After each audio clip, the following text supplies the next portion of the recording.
Hello, good afternoon everyone. This is Akash Velmule. तुम्हा सर्वांचं स्वागत आहे लर्न नेक्स्ट नर्सिंग ह्या यूट्यूब चॅनलवर. मित्रांनो, सगळ्यांना माहिती आहे की नवी मुंबई महानगरपालिका 2025ची जी भरती आहे स्टाफ नर्स या पदासाठी बरेच पदं आहे. जवळपास 130-135 पदं आहे तिथे. ओके, ऑलरेडी 1 ते 1.5 महिना झाला रिक्रुटमेंट निघून. ओके, आणि शेवटची तारीख सगळ्यांना माहिती आहे की 11 मे आहे. ओके, त्याच अनुषंगाने मला बऱ्याच स्टुडंट्सचा कॉल येत होता की सर, इथे BSc नर्सिंगला 2 वर्षाचा अनुभव असणं गरजेचं आहे का की स्टाफ नर्स या पदासाठी अप्लाय करण्यासाठी, किंवा GNM असो की BSc असो, दोघांनाही 2 वर्षाचा अनुभव असणं गरजेचं आहे का? आम्ही फ्रेशर आहोत तर आम्ही अप्लाय करू शकतो का? त्या अनुषंगाने एक RTI टाकण्यात आला होता. ओके, तर तो RTIचा जो रिप्लाय आलेला आहे NMC मुंबईकडून, ओके, तोच मी तुमच्यासोबत शेअर करण्याचा प्रयत्न करतो आहे. ओके, की त्यांनी काय सांगितलं आहे त्याच्यामध्ये आणि कशा पद्धतीने तुम्ही फॉर्म भरू शकता या नाही भरू शकत, या जस्ट तुम्हाला एक काय पुढची प्रोसेस करू शकता ते सगळं मी तुम्हाला याच्यात सांगतो. चॅनलवर नवीन असाल तर चॅनलला सबस्क्राईब करा, जेणेकरून नवीन सगळ्या ज्या पण रिक्रुटमेंट आहेत, परमनंट रिक्रुटमेंट, ओके, त्या सगळ्या आपल्या चॅनलवर तुम्हाला माहिती पडणार, ऑल ओव्हर इंडियाच्या, महाराष्ट्रातल्या, सगळ्याच बाहेरच्या. ओके, प्लस दुसरी गोष्ट अशी की येणाऱ्या ज्या भविष्यामध्ये बऱ्याच एक्झाम्स आहेत, ओके, त्याविषयी मी लवकरच एक लाईव्ह सेशन घेणार आहे. ओके, तर मला असं वाटतं की मॅक्सिमम लोकांनी लाईव्ह सेशन जॉईन करावं, म्हणजे तुमचे जे पण डाऊट्स आहेत, ओके, ते वगैरे आपण ते निवारण करण्याचा प्रयत्न करूया. चला सुरू करूया. तर यामध्ये ओके, जसं की तुम्ही बघू शकता, हे आजचाच 28 तारखेचा रिप्लाय आलेला आहे यावर. ओके, यामध्ये एक नवी मुंबई महानगरपालिकेचा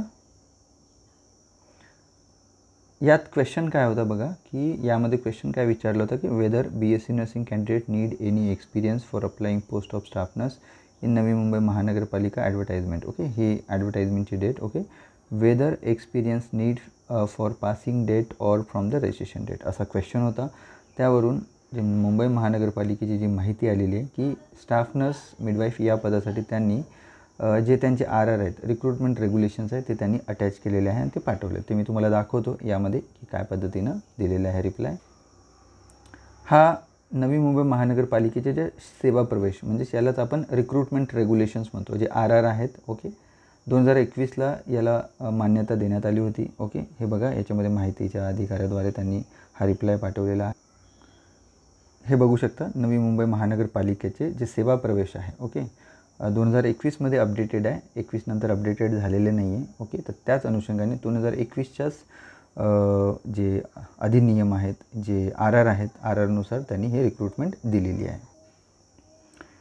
हे बघा, यामध्ये त्यांनी काय सेवा प्रवेशमध्ये जे नियमावली दिलेली आहे, जे 167 यावर GNM यासाठी स्टाफ नर्स किंवा नर्स लीड मिडवाईफ. ओके, म्हणजे 75% ते जागा हे सरळ सेवेने ते भरतील. ओके, जवळपास आता 131 पदं तुम्हाला माहितीच आहे की एवढ्या पदांची हे रिक्रुटमेंट आहे. ओके, त्यामुळे त्यांनी काय म्हटलेलं आहे की BSc नर्सिंग, ओके, म्हणजे त्यांचे नियमावली काय सांगितलेलं आहे, एज्युकेशन काय सांगितलेलं आहे की मान्यताप्राप्त विद्यापीठाची BSc नर्सिंग कॅन्डिडेट, ओके, किंवा और त्यांनी काय दिलेलं आहे, 12वी झाल्यानंतर महाराष्ट्र नर्सिंग काउन्सिलची GNM. ओके, BSc किंवा GNM. ओके, हे अप्रणाली आहे. आणि त्याच्यानंतर मध्ये त्यांनी काय लिहिलेलं आहे, परिचारिका म्हणून शासकीय, निमशासकीय, स्थानिक स्वराज्य संस्था, खाजगी रुग्णालयासंबंधित किमान 2 वर्षाचा अनुभव. ओके, त्यांनी काय म्हटलेलं आहे, तुम्ही BSc असा की GNM असा, ओके, तुम्हाला तुमचं पासआउट झाल्यानंतर, कुठेही रजिस्ट्रेशनचं त्यांनी म्हटलेलं नाही आहे. ओके, पासआउट झाल्यानंतर जसं रिझल्ट तुमचा जर 1 जानेवारी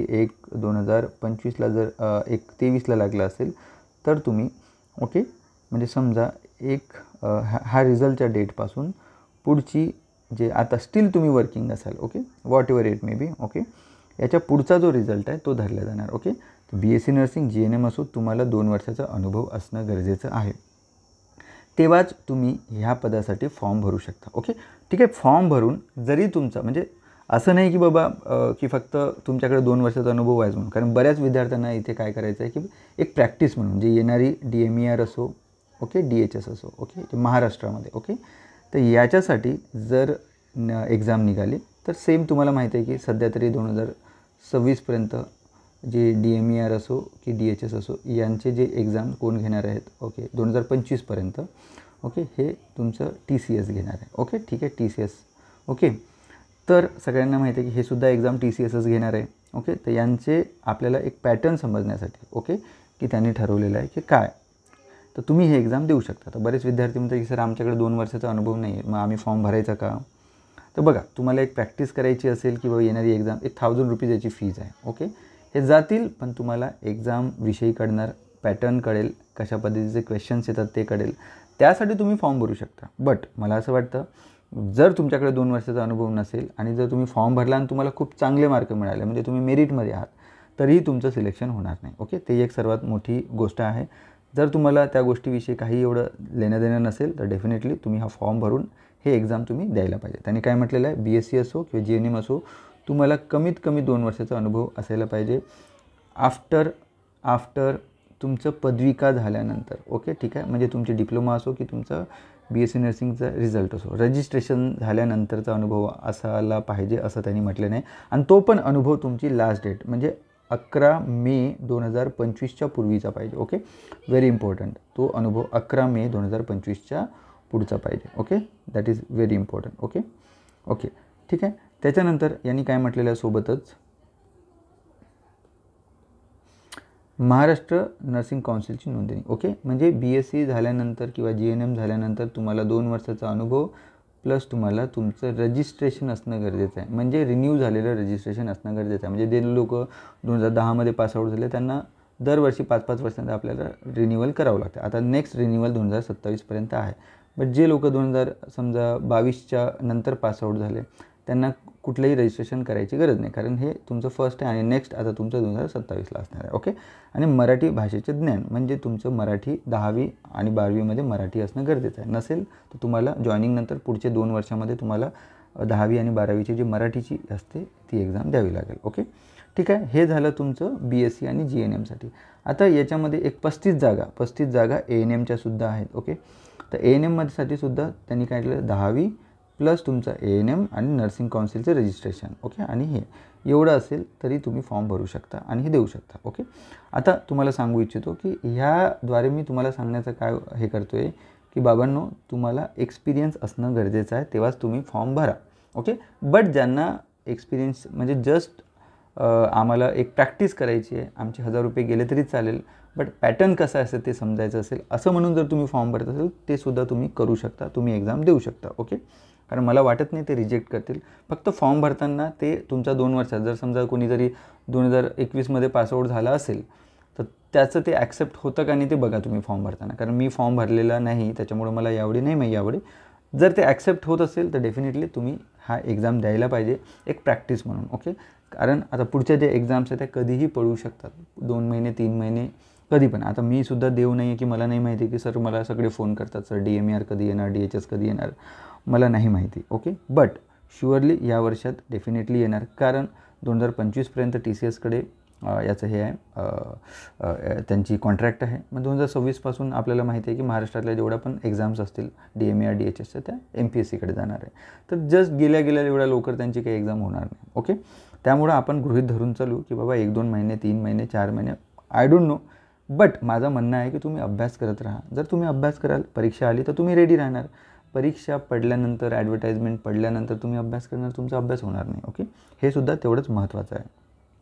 सो इथे ANM असो की तुम्ही GNM असो, सॉरी तिथे BSc असो GNM असो, तुम्हाला 2 वर्षाचा अनुभव लागणार आहे. ओके, आणि यामध्ये एक्झाम आता लर्न नेक्स्ट नर्सिंगची जे टेस्ट सिरीज आहे, ओके, ते सुद्धा लवकरात लवकर आम्ही सुरू करणार आहोत. ओके, यामध्ये 60 आणि 40चा क्रायटेरिया, 60 हे तुमचे नर्सिंगचे क्वेश्चन असणार आहे, 60 नर्सिंगचे क्वेश्चन आणि 40 तुमचे नॉन नर्सिंगचे क्वेश्चन असणार आहे याच्यामध्ये. ओके, म्हणजे 10-10-10मध्ये डिवाईड होणार. ओके, जशी नागपूर महानगरपालिकेमध्ये वेगळा क्रायटेरिया होता, म्हणजे 40च नर्सिंगचे होते, तर इथे तुमचे 60 नर्सिंगचे असणार आहे आणि 40 तुमचे नॉन नर्सिंगचे असणार आहे. ओके, प्रत्येक एक्झामचा क्रायटेरिया स्केलेटन वेगळं असतं, त्यानुसार तुम्हाला अभ्यास करावा लागेल. आज अशी परिस्थिती आहे की कुठलीही परीक्षा असो, तुमची ती RRB असो, नॉर्सेट असो, ESIC असो, प्रत्येक एक्झाम डे बाय डे कठीण होत चाललेलं आहे. तुम्हाला इन डिटेल अभ्यास करावा लागेल. ओके, त्याच अनुषंगाने मी सांगतो आहे की लर्न नेक्स्ट नर्सिंगची जे बॅचेस आहे, प्रत्येक वर्षातून 2 बॅचेस चालतात. ओके, 6 महिन्याच्या 2 बॅचेस चालतात. 6 महिन्यामध्ये तुमचे टोटल 12 ते 15 सब्जेक्ट तुमचे कवर केले जातात. ओके, 6 मेजर आणि 6 ते 7 तुमचे मायनर सब्जेक्ट. ओके, सेम वर्षातून 2 बॅचेस चालतात. त्याच्यामध्ये फुल तुम्हाला थिअरी शिकवलं जातं. ओके, तर कुणाला जर हवं असेल तर जी चाललेली बॅच आहे ती तुम्ही learn next nursing app download करून तुम्ही ती बॅच जॉईन करू शकता, ज्यांना की थिअरी कंप्लीट करायची आहे. ओके, त्यांच्यासाठी. ओके, आणि बाकी ज्यांना टेस्ट सिरीज पाहिजे लवकरच 2 ते 3 दिवसामध्ये जे नवी मुंबई महानगरपालिकेचे अकॉर्डिंग टू द पॅटर्न तुम्हाला टेस्ट सिरीज भेटून जाणार. ओके, ठीक आहे. होप सो व्हिडिओ जर आवडला असेल तर प्लीज शेअर करा. नक्की तुमचे जे BSc नर्सिंगमध्ये शिकणारे जे स्टुडंट्स आहेत, GNMमध्ये शिकणारे स्टुडंट्स आहेत, त्यांच्यापर्यंत हा व्हिडिओ पोहोचवा. तुम्हीसुद्धा तुमच्या हॉस्पिटलमध्ये काम करणारे, प्रायव्हेट असो गव्हर्नमेंट असो कुठेही, ओके, त्या लोकांपर्यंत हा व्हिडिओ पोहोचवण्याचा प्रयत्न करा. ओके, अजून एक याच्यामध्ये सांगायचं मी विसरलो आहे की जे एक्सपिरियन्स म्हटलेलं आहे कुठेही इथे 50 बेड 100 बेड 200 बेड म्हटलेलं नाही आहे. इवन दो तुम्ही RH काम करत आहे, इवन दो तुम्ही कुठल्या RBSK असो कुठल्याही ग्रुप कुठेही काम 2 बेड 3 बेड 6 बेड 5 बेड किती काही असेल, फक्त तुमच्याकडे स्टाफ नर्स म्हणून काम केलं त्या हॉस्पिटलचा एक्सपिरियन्स हवं. असं कुठेही म्हटलेलं नाही की 50 बेड 100 बेड 200 बेड म्हटलेलं नाही आहे. सरकारी असो प्रायव्हेट असो गव्हर्नमेंट असो, ओके, एखादं नर्सिंग होम असो, कुठलाही एक्सपिरियन्स चालेल. Okay, thank you. जय हिंद. लवकरच भेटूया पुन्हा एका नव्या व्हिडिओसोबत. तोपर्यंत धन्यवाद. जय हिंद.